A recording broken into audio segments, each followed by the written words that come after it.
Chumash and Rashi, the Torah portion, it's a double portion. It's something Vayelech. Actually, very few verses, but long Rashis. Let's get right into it. Atem nitzavim, you are standing. Hayoim today, kulchem, all of you, lifnei Hashem, before Hashem, alakechem, Hashem, your God. Who's standing? Rashechem, the heads, shiftechem of your tribes, ziknechem, your elders, v'shaitrechem, the officers, kol ish Yisrael, every Jewish person. Rashi in verse number 9, in chapter 29, Atem nitzavim, you are standing. Hamelamed, this teaches us, Shekin Moshe, the Moshe gathered them Lifnei HaKadosh Baruch Hu, before Hashem, but Yom Moshe, on the day of his death. This is the final day, in order to bring them into the covenant. All right, to bring them into the covenant, this is the final day, Hayoim, right?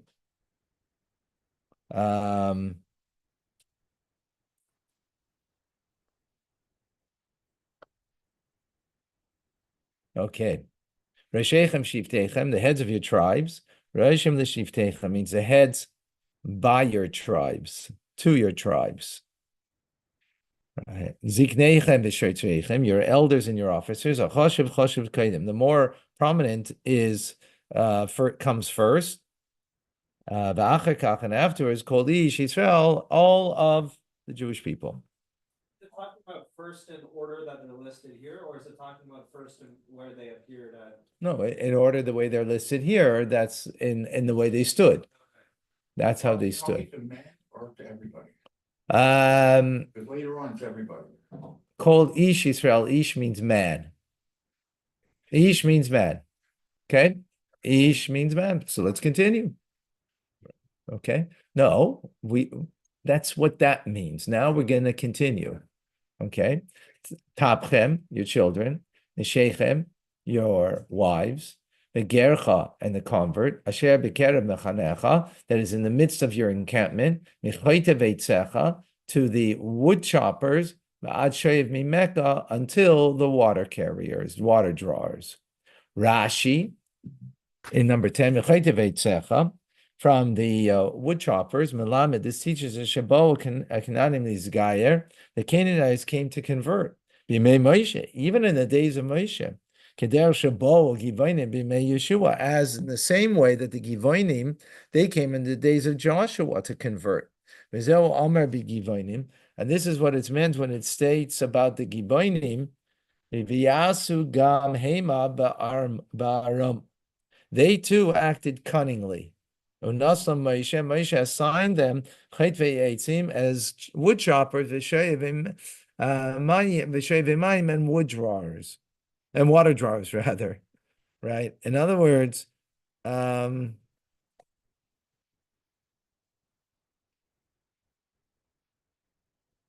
they came seemingly not as in a genuine way, so therefore he gave them, it was a ruse.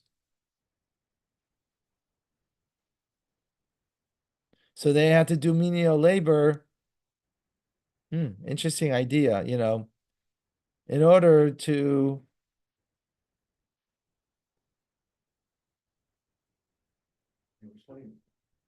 in other words, they had a fear of being killed. They didn't want to, they didn't out of love want to choose Judaism. So therefore they got these positions.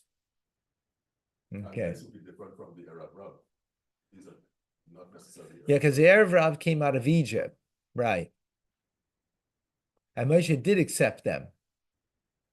Hashem wasn't so happy with that, but Moshe did accept them, right?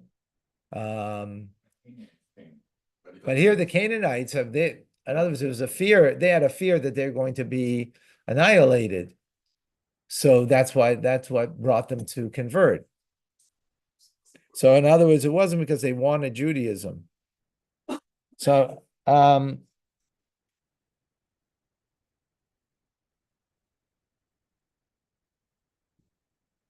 then they're being called to come before Moshe. One second here. So yet he did accept them as converts nonetheless. That's according to some, commentaries. Okay. So continuing as Rashi said in the beginning, this is the day of his passing to bring them into the covenant. So that's what verse number 11 says.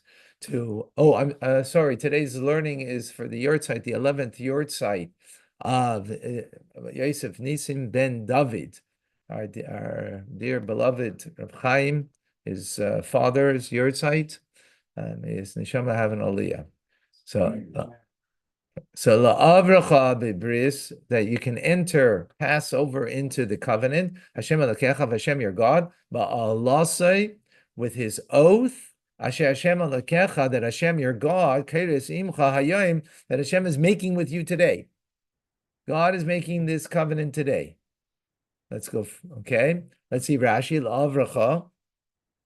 For you to pass, in order to passing into the covenant, it would not be possible to explain it, to make you pass, but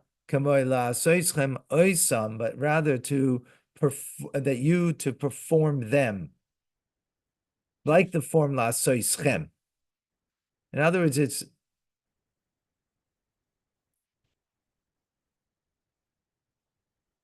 not to make you pass, but you're passing into the covenant.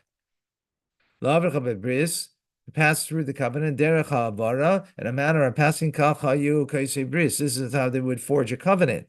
They would make a barrier on one side and a barrier on the other. And they would pass between them.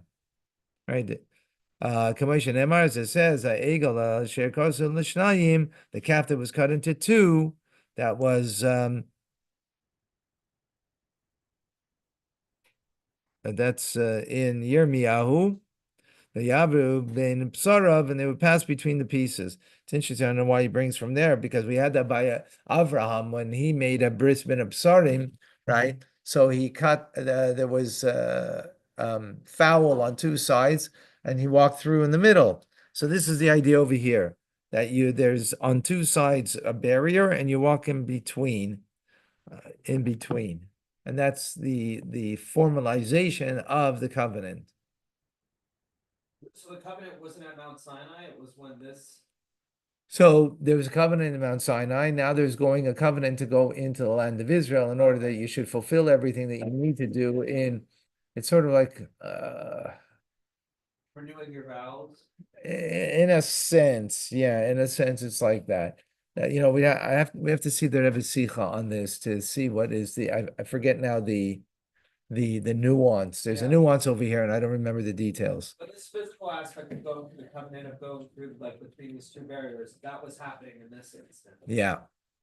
So it doesn't explain what it means over here. I don't know if it means the two mountains that they passed through when they in last week's parsha. Right, Har Evel or Har Grizim. So it's not very clear here what that means. How did that play out? But need a little more understanding here. Number 12. Okay, we got to move a little quickly because there's a lot to do here.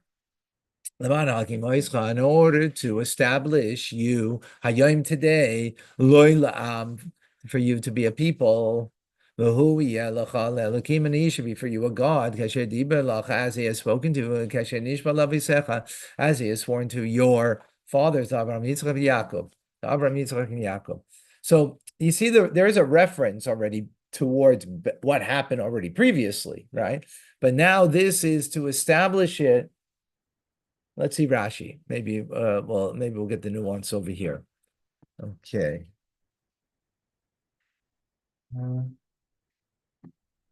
12.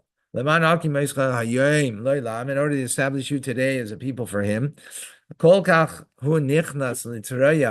He takes the initiative, God, to put on Himself so much trouble in order to establish you before Him. la'am as a people. V'hu yeh lecha le'elakim, and he should be for you a God. Lefi shediber lach, because he spoke to you. V'nishba l'aveisecha, he swore to your forefathers. Right? And he swore to your forefathers, Loi lahachli v'zarecha, not to exchange your offspring, but umacheres for another nation. The kachu eiser eschem, that's why he binds you. Mishvos halalu in these oaths, shaloi tuhu, in order that you should not antagonize him. After he cannot separate himself from you.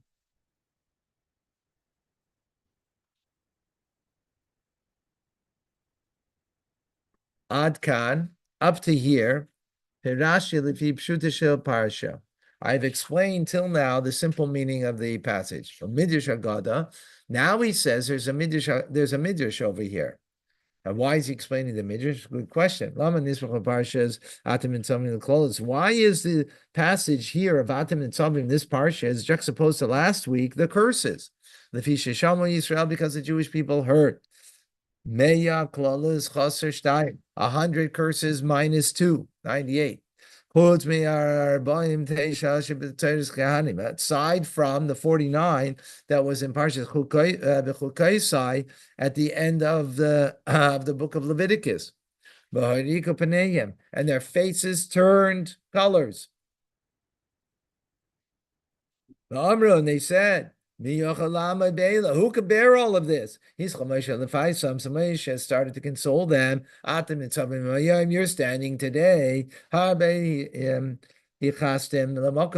have caused much anger to Hashem, and he did not destroy you. And you're existing before him. This seems to suggest the opposite of what we just learned, right? In other words, he's not making a covenant. He's declaring the fact that you are standing. You went already through. We already angered him much, and you are standing firm and holding strong. So it's the opposite of what the simple meaning of making a covenant. Sounds interesting. He needs a little more understanding what's going on over here. So it's almost saying, like, because you had already gone through this covenant at Mount Sinai. Yeah, the opposite. Even though you did all these things, he still didn't, strike you down or anything. Right, exactly. Hayoim today, like this day, Shukayim, that it exists, and it becomes dark and light. So God gave you the light. And in the future, He will give you the light. And the curses and the punishment sustain you, and they keep you standing before him. In other words, we are a very resilient people. We're going to get cursed and punished, and we're still going to be able to stand before God. Like was the passage before this, there consists of words of conciliation after the curses. You've seen everything that Hashem did. Wow. On the contrary, all of those curses are going to make you stand and be resilient. That's what Rashi is saying. Davar acher, another explanation. Atem nitzavim.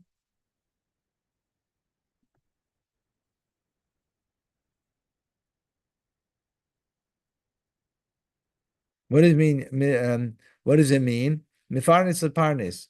Because the Jewish people were going out from one leader to another. From Yeshua to Joshua. Therefore also therefore Matzava, therefore he made an assembly of the Jewish people in order to exhort them. And Yeshua did the same thing before he died. And so did Shmuel, the prophet did before he died. He made them stand, the Jewish people, all together collectively, and I shall contest with you. When Israel left his hand, when he entered in the hand of Shaul, from Shmuel to Shaul. In other words, wow, do we need to have a sikh on this? But we're going to go further, okay? Because there's so much to learn here. Because it seems like each explanation is a contradiction to the other one, right? Completely. Fascinating. Okay. 13. Lo yitchem levadchem anechi keiros is a bris hazayis. And not with you alone am I making this covenant. Ela vesa Allah hazayis, and this oath. Kim as asher yeshne imanu ayayim. But with those that are here today with us.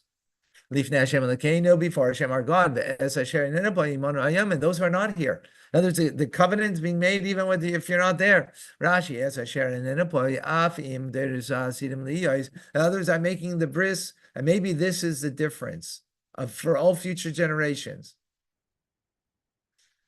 Mount Sinai, it wasn't maybe, and I'm trying to remember now, from Mount Sinai, the bris was with that generation, even though seemingly it was future.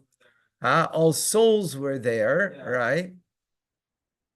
I don't know. You know what? I don't want to. We got too much to learn. We're not going to stop on anything. I'm sorry. I'm not going to stop on myself.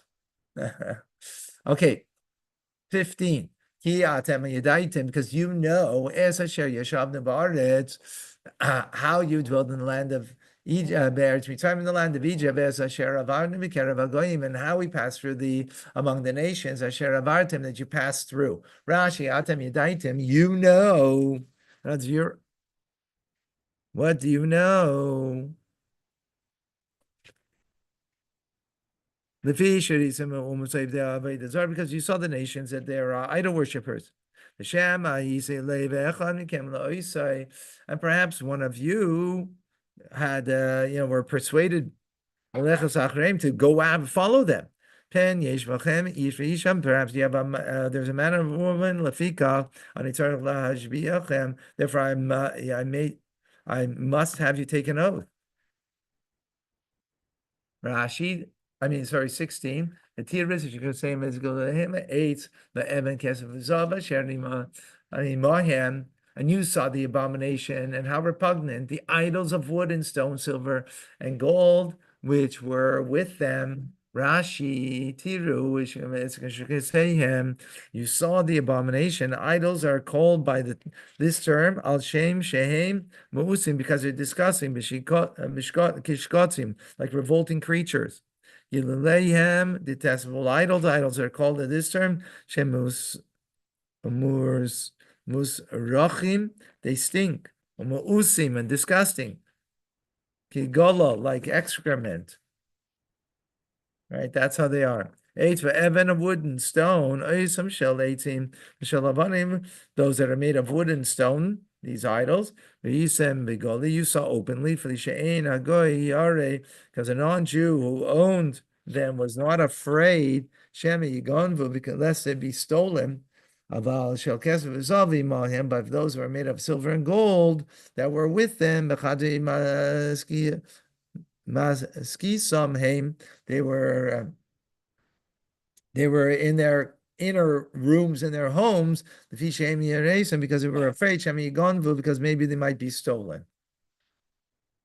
As you saw that it had nothing to do with the idol in them. It only had to do with the value in them. So if it was made out of wood and stone, they kept that openly, and they didn't care if it got stolen. It wasn't worth much, right? But that which was made of silver and gold, they hid that in their homes. Why they hide it? It's a god if it's a god, because they didn't even believe in it, right? Maybe the idol was the money. This the silver and gold. Yeah. Well, no, because that's not what it's saying. It's saying the idol was made out of wood and stone too. They themselves weren't afraid, right? If they would have fear, they wouldn't want their idol to be stolen. So wood and stone, they didn't care. Gold and silver, they did. So it's got nothing to do with the idol in them. Yeah. It's got to do with the value of the silver and gold. Stand for anything. They didn't even believe in it, even though they displayed it as if they believed. Anyway, 17. More on that to come. Lots of fabring on here. Pen yesh bachem ish v'isha.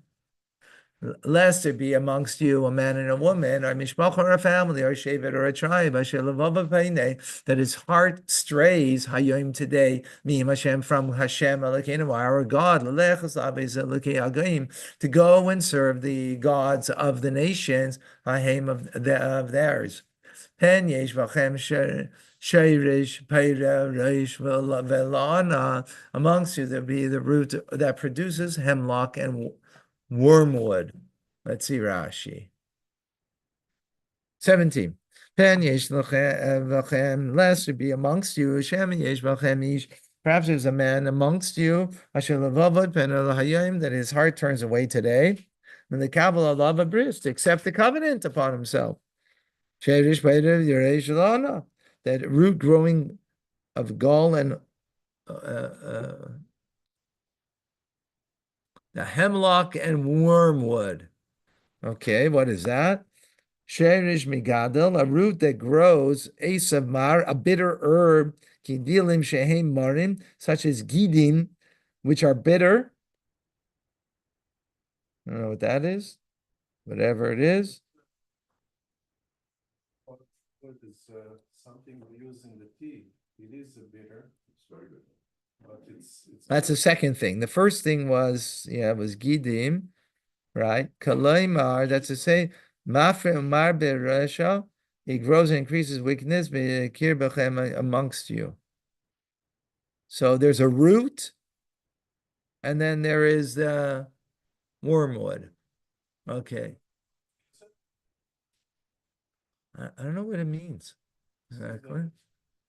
call it Shiba, the wormwood. It's something that's used very commonly amongst hardening. I don't know. I think it. I don't think it means here literally. Very healing, by the way.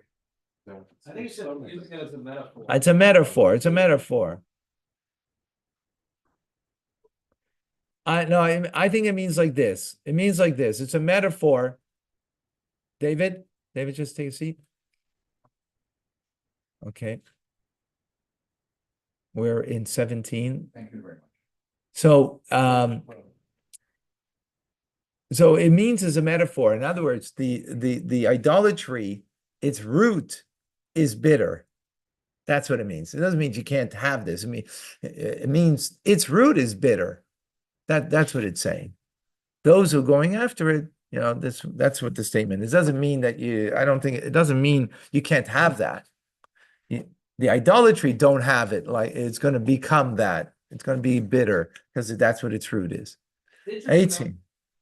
Comparing these people to a root, and it's like a root comes out of a root, like the tree and many branches and other things. Right, but this one is bitter. Yeah. Other roots don't have to, just saying that the idolatry is bitter. Yeah. That's what it means. It's a metaphor, like you said.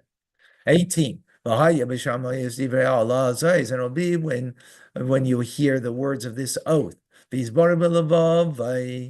he will bless himself in his heart, lamor, saying, Shalom yeli, peace it'll be to me. It'll be peaceful for me. Why? Because I'm going to go with my heart's content. Elech. In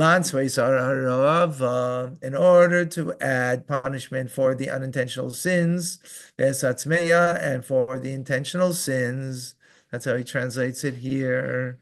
Let's see Rashi in 18. Lengthy Rashi, he will bless himself in his heart, lashon bracha, an expression of blessing. He's going to think in his heart. Birchas Shalom Latzmei, that it's going to be peaceful for him. Lamor saying, these curses are not going to reach me.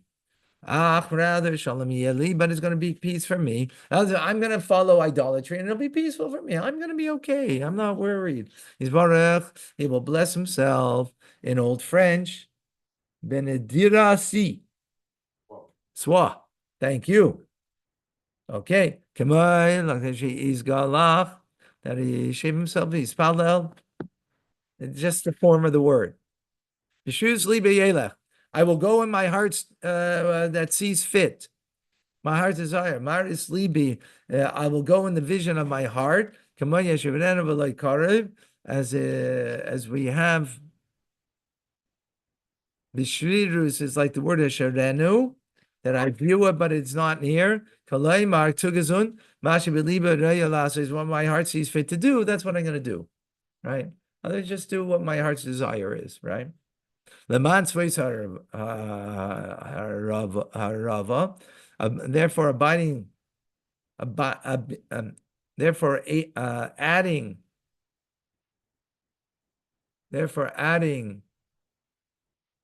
Oops.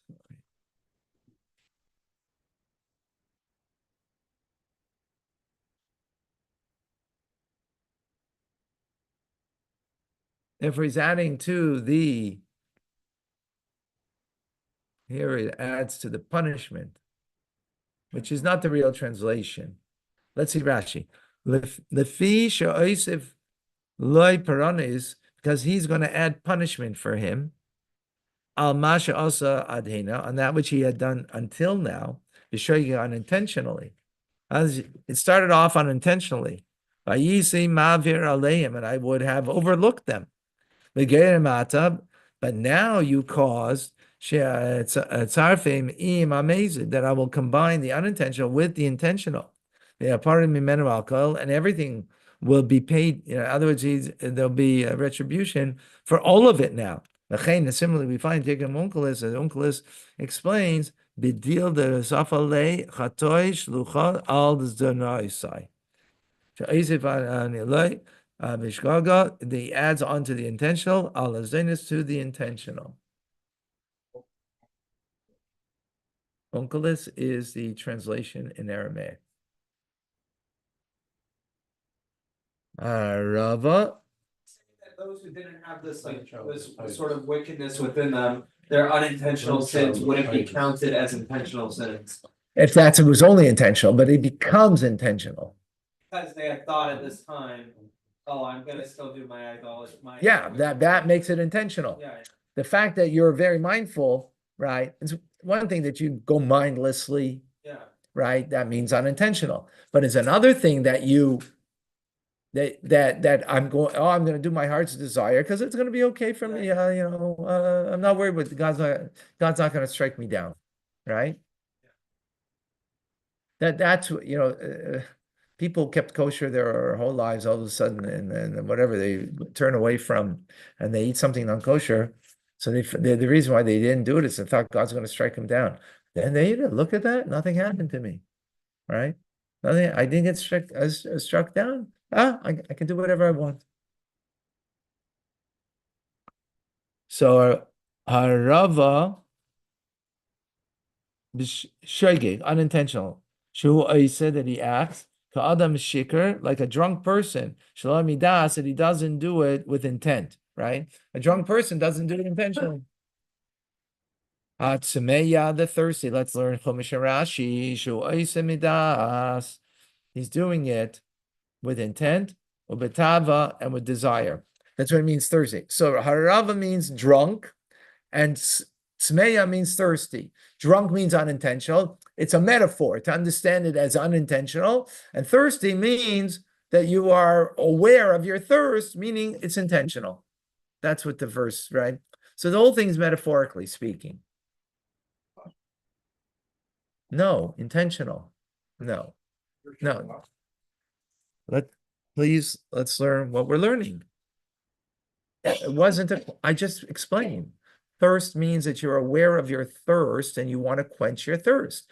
So it means intentional. That's what the metaphor. Could thirst mean something else? Yeah. Doesn't mean that here. So, but that's what's important is we're not learning elsewhere. We're not learning what's in our brain that we know from elsewhere. We're learning Chumash and Rashi what's here. So we got to really stay focused, and otherwise we are not learning. We're just kind of, we get stuck in our old thoughts and our old ideas. Okay, 19. Lo yoive Hashem. Hashem is not willing. Yoive means willing. So lo yachloi, to forgive him. Ki oz ye'eshan, because rather oz ye'eshan af Hashem, because then it will be the fury of God's anger. The kinase ishahu, that he will be jealous and zeal in that person. V'rav tzaboy kola Allah, and interesting word v'ravtza over here.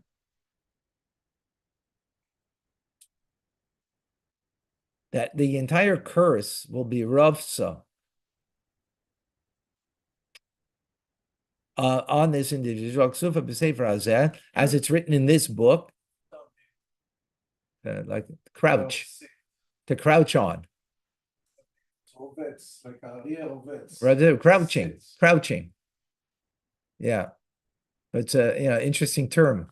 In other words, it's going to crouch on the person. That's like sitting on crouching is sitting on the person, right? Yeah.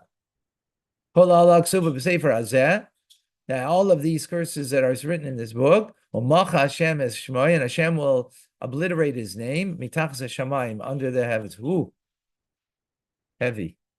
Whoa. Ugh. All right. Yesh an af Hashem. Hashem's anger literally means his nose. Af means nose. Will smoke. Af yidekas, through anger. Aguf mischamim, the body heats up. Yesh an af, and the smoke emerges from his nose, figuratively speaking. Achein, similarly, Allah Hashem be'apay, a smoke went up in his nose. Af al pi she'ein zo lifnei hamakam, although this is not so before Hashem, because Hashem is not physical, right? So it doesn't apply. Because Mashmiya, so Eisen, where the Torah is telling us what we can appreciate, but in a manner that we're not accustomed to regularly to understand. Because this is the normal way of the world. In other words, Torah is speaking in the language of man, even though this is not the way of God, right? Mekinasai, his wrath, loshen chema, an expression of rage, and in Old French, emprement, achizas levishas nekama, taking hold of the trade of dressing with a vengeance. Veina mavir al alamida is not foregoing the measure, unforgiving. Boy, do we need the Rebbe on this, because for the 5-year-old, this sounds like a very vengeful God, right? But when you learn Chassidus, we know that it's not that way, but we need to know how these words are to be understood differently.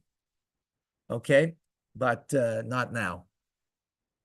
V'hivdiloi Hashem l'ra, and Hashem will separate him for evil, mikol shiftei Israel, from all of the tribes of Israel, kechol ha'olos habris ha'ksuva b'sefer ha'torah hazeh, according to all the curses of the covenant that are written in this Torah scroll. In this book. Rashi in 20. Ksuva b'sefer HaTorah hazeh, that are written in this book of the Torah.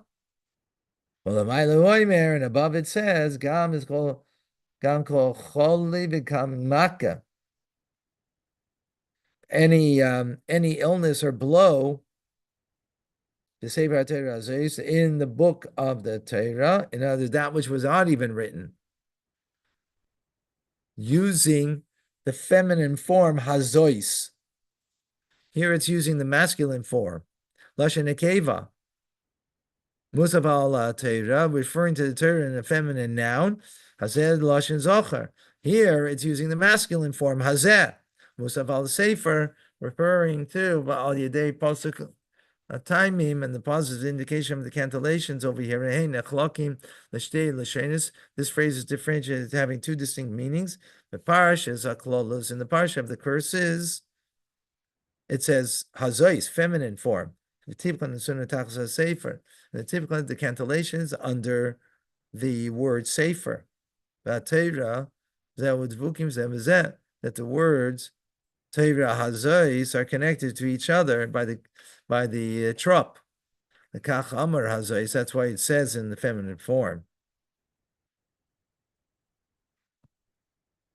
Saying in the footnote that the masculine form has to do with the Torah being complete at that point. Aha. Okay.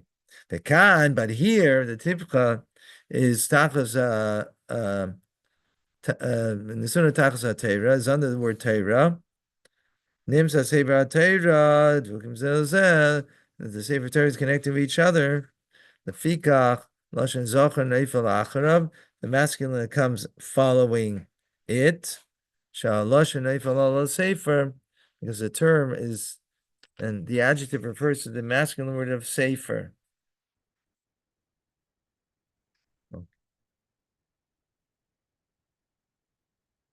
All right. Meaning it's complete. Okay, we're almost finished, folks. And the later generation, descendants will rise after you. And a foreigner who comes from a distant land, and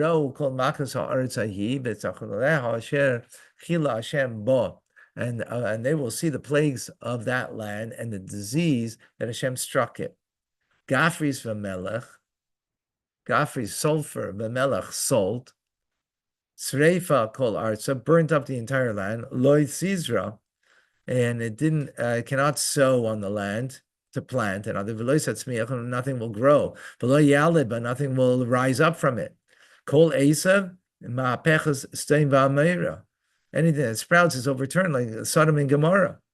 The adma tzivoyim and adma and tzivoyim.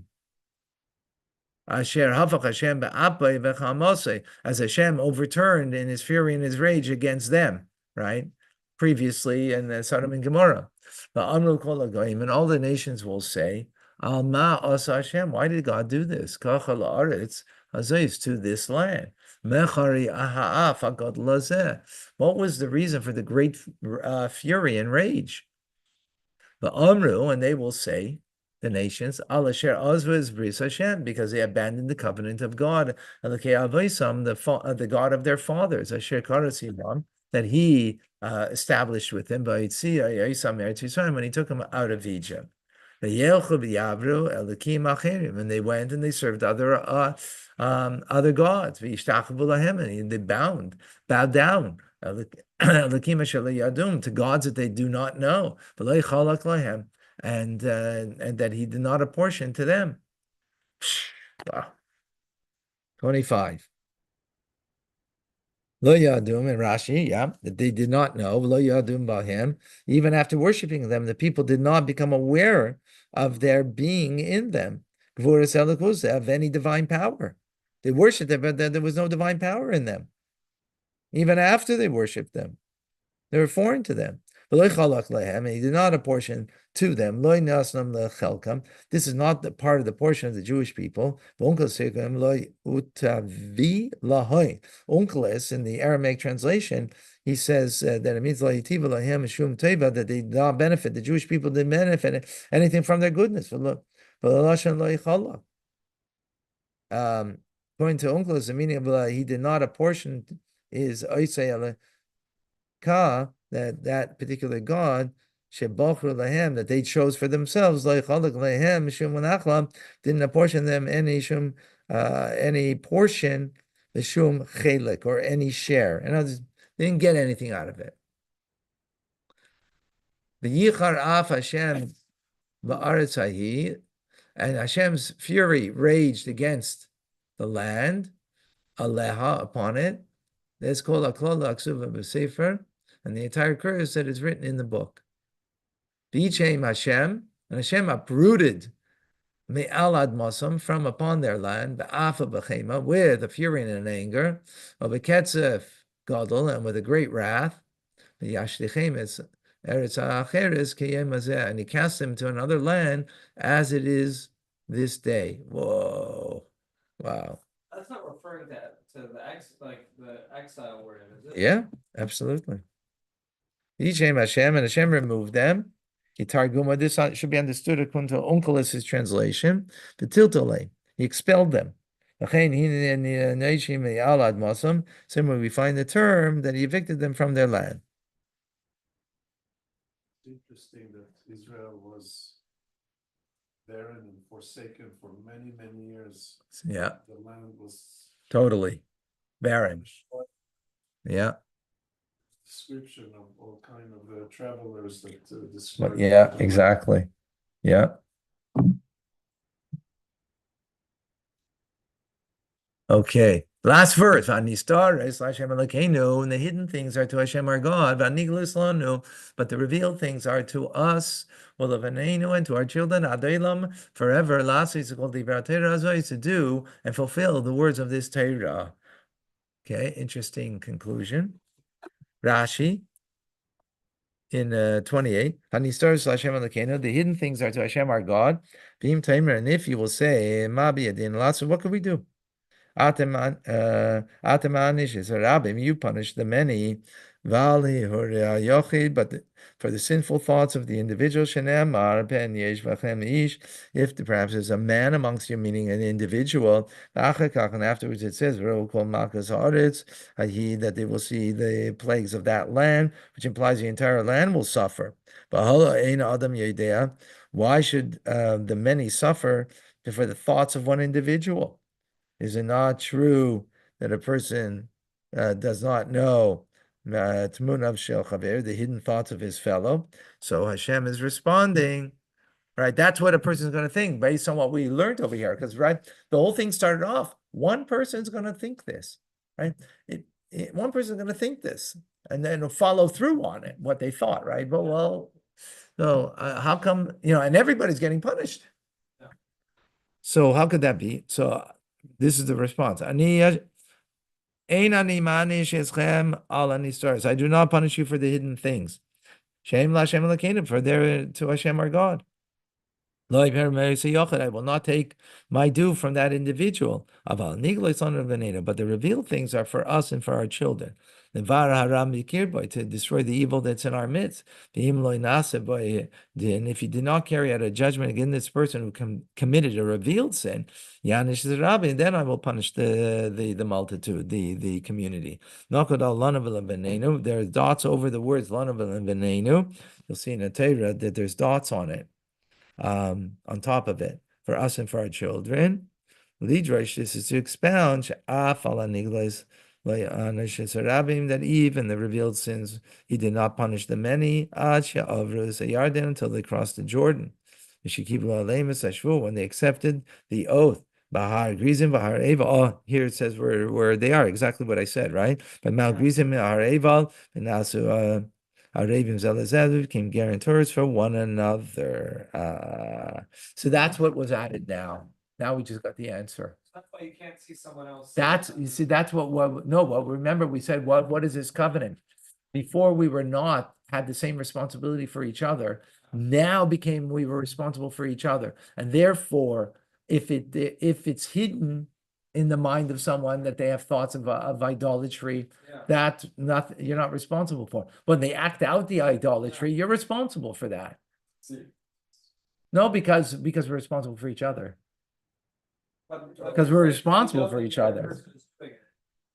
Because you see they're doing it. What's in their heart you don't see. But now they're acting it out. So you're responsible for that. That's why there will be a punishment for the multitude, even though one person. That's how much we're responsible for each other. Wow. Which means we're very much connected.